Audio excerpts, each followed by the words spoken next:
Hi everyone. In this module, we will focus in on some specific aspects of social movement communication as it relates to environmental communication. Today, we're talking about artistic environmental protests and disruptive communication. This subject fits into the wider topic of social movements and activism. If this topic interests you, you may be interested in our course on the topic of social movement communication.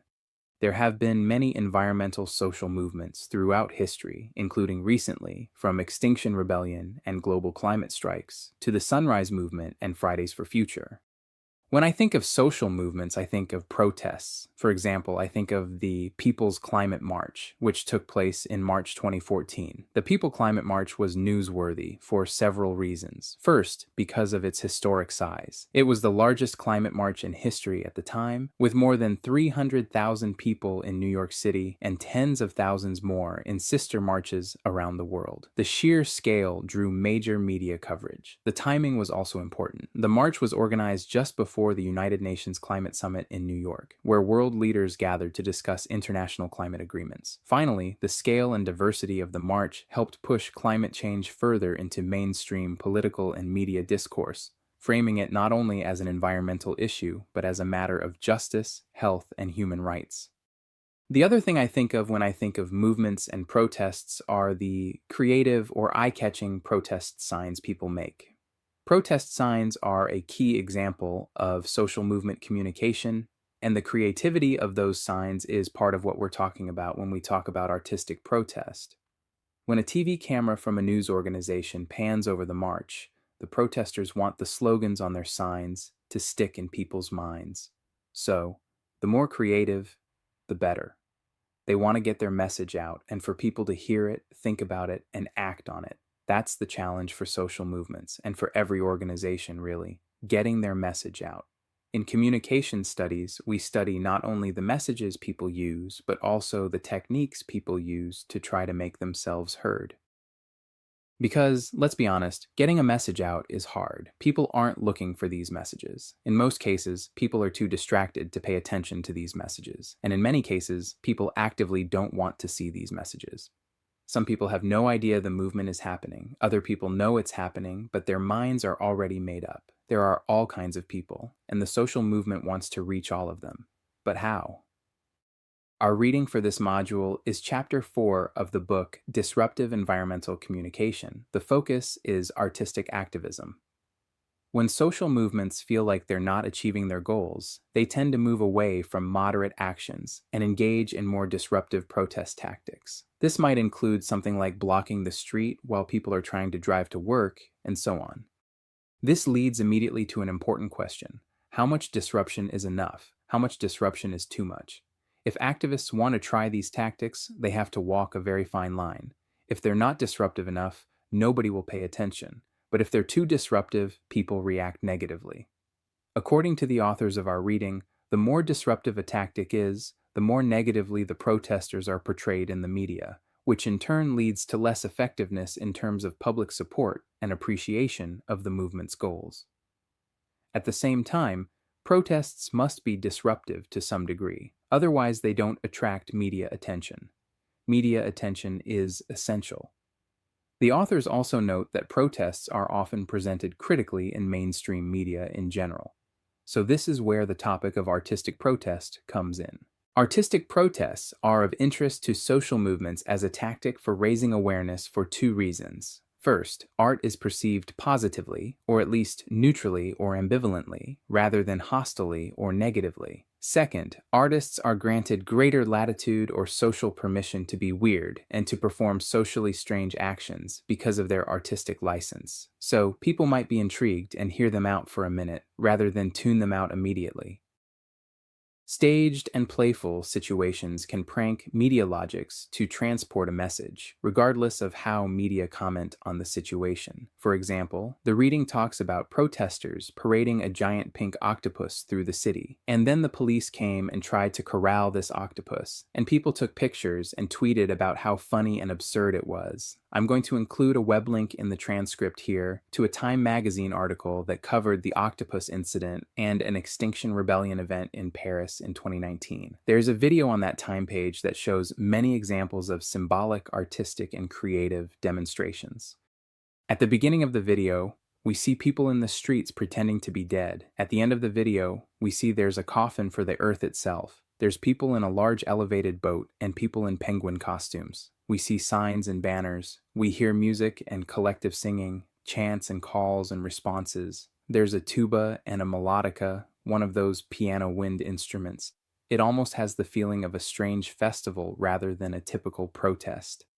In our Bright Space activity for this week, titled What Do You Think?, I provide videos of two different protests involving art. One, the Red Rebel Brigade, which is a performance troupe of mimes in red costumes, and two, people throwing tomato soup on art in museums. These are both examples of people trying to use unusual actions and creative spectacles to try to get attention for their environment-related causes. In the activity, I ask you to view the materials and comment on whether you think they are effective and why, based on the ideas and principles discussed in the readings and in this lecture.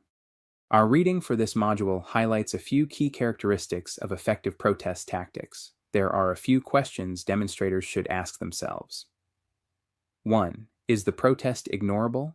If it's ignorable, then it might not be a good tactic. Activists want their protests to command attention. The second question is this: does the protest make people's established behavioral patterns seem unsuitable? Remember, the goal is behavior change. Protesters believe that our normal, usual ways of acting must change. Protesters seek tactics that can show people why this might be the case.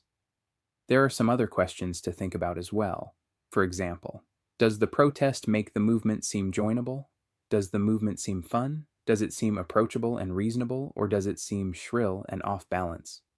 Notice how all of these questions are questions of audience analysis, which is the core doctrine of the communication discipline. Just as good communicators are always thinking about how their message will be perceived by the public, good movement strategists are always thinking about how their tactics will be perceived by the public. For this reason, artistic protests are a strong choice. They're non-threatening and they're eye-catching. They're both serious and in on the joke. The difference is whimsy. At their best, artistic protests can make the movement seem accessible and joinable rather than intense and overzealous. Art in general has a key role in communicating sustainability by generating attention, evoking emotions, and in some cases, even influencing environmentally friendly behavior. With regard to its significance for social movements, the arts have the potential to foster shared identities and positive emotional connections to the issue, evoking a sense of change in the public. Okay, let's shift gears for a second. Imagine if you were a reporter. Why should you, or any new outlet, care about a social movement? You're looking for hard news, and social movements are kind of an amorphous blob. They don't have access to the institutional power that other political actors have. Because of this, movements have to deliberately generate newsworthiness. To this end, movements have devised protest tactics that are strategically aimed at attracting media attention.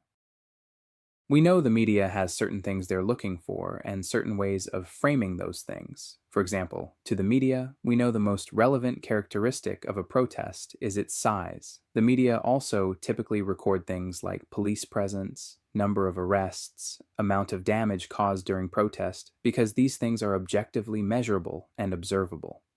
So, how does the media tend to frame protests? According to Garg and Rika in a 2021 article in the International Journal of Communication Development cited and linked in the transcript of this lecture, frames are defined as conceptual tools, which media and individuals rely on to convey, interpret, and evaluate information.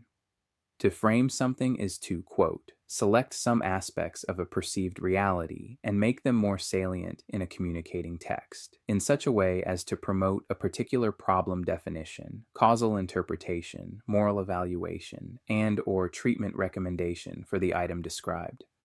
Frames are super themes, which create a limit around discussing an event in the media. They're interpretative packages that help viewers make sense of an issue or problem at hand.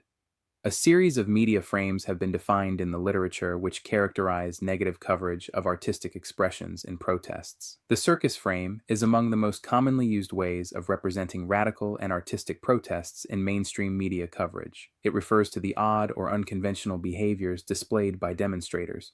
News stories call attention to carnivalesque performances. Other frames, according to the same source cited above, include the conflict frame, human interest frame, economic consequence frame, morality frame, responsibility frame, riot frame, and confrontation frame. The more movements challenge the status quo and the higher the extremity of their protest tactics, in other words, the extent to which they violate social norms, the more negatively the media will treat a movement. Coverage will then focus on specific protest tactics and push actual claims and demands to the background. Since the tactics that achieve high attention are the same ones that prompt more delegitimizing coverage, there is an activist's dilemma. Finding the balance between the effectiveness of disruptive strategies and avoiding perceptions of radicality is key. Artistic actions can amplify the effectiveness of disruptive actions and can mitigate negativity. So, do artistic protest tactics offer a strategic opportunity for social movements to push the limits of disruptive tactics? Our readings suggest yes, inasmuch as social movements, mass media, and the public are all connected. Mass media play a crucial role for social movements to reach participants and supporters, and to convey their claims and demands. Artistic and disruptive tactics have the potential to generate news media attention. Okay, that's all for now. Thanks for listening.